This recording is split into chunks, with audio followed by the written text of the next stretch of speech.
여기 보니까 소나무도 있고 낙엽송도 있는 것 같습니다.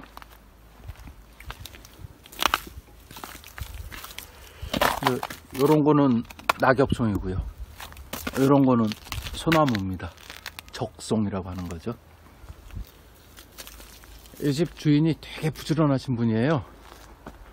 언젠가 보여드렸던 그 벌통, 토종 벌통 만드신 분인데 제가 마을에서 제일 좋아하는 형님입니다. 제가 여기 왔는데 이 형님이 저한테 처음 우리 집에 오신 분이고 오실 때마다 뭐 이렇게 쌓아갖고 오셨어요. 달걀 30개, 쌀한포대 뭐 이런 걸. 뭐 이제 술자리에서 당신은 서울을 가보긴 했지만 뭐 결혼식장 이럴 때만 가서 그냥 가서 왔어 갔어 했다. 서울에 좀 잘 사는 집을 좀 한번 방문하고 그 집에 가서 자면 좋겠다고 말씀을 하셨어요.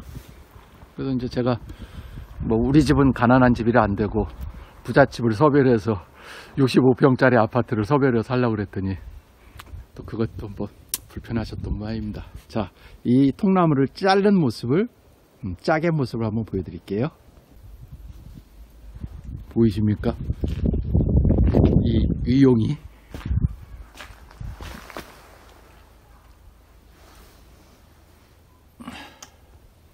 어마어마하죠.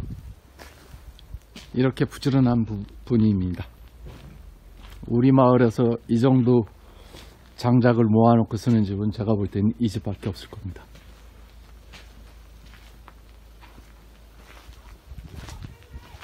이게 안 마르면 또 잘 안 타거든요. 그래서 미리 해가지고 이렇게 말려야 됩니다.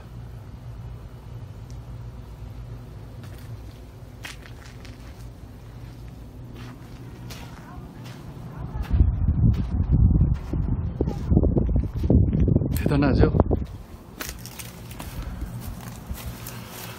제 키가 173cm니까 한번 가늠을 한번 해보시죠. 어마어마한 양입니다.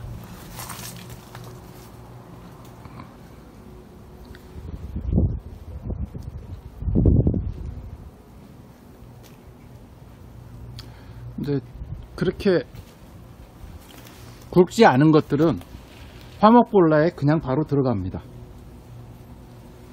그 다음에 이제 좀 너무 굵은 것들은 하는 거죠. 짝에서 하는 거죠.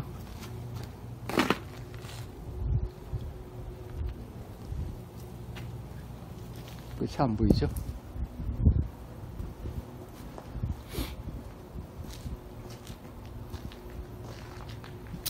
이분은 초등학교 때부터 어른 일을 하셨다고 합니다. 먹고 살기 위해서. 이분의 가장 큰 어렸을 때 소망은 삼시세끼를 제대로 먹는 거였다고 그래요.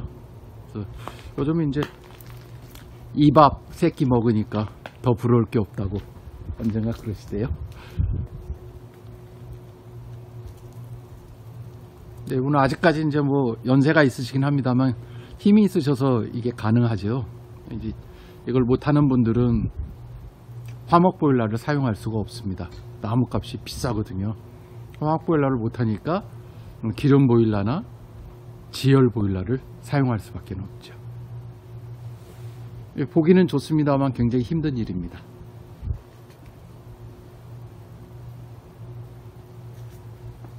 편안해지시지 않으세요? 이런.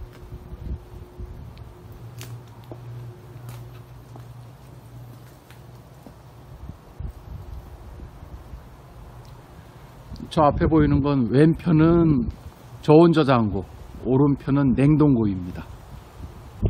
여기 컨테이너를 창고로 쓰는 거는 잡다한 것들이 많이 있습니다. 공구부터 시작해서.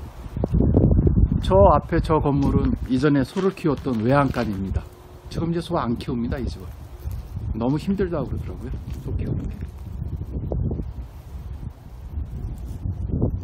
대단한 나무 잘라놓은 거 보셨습니다.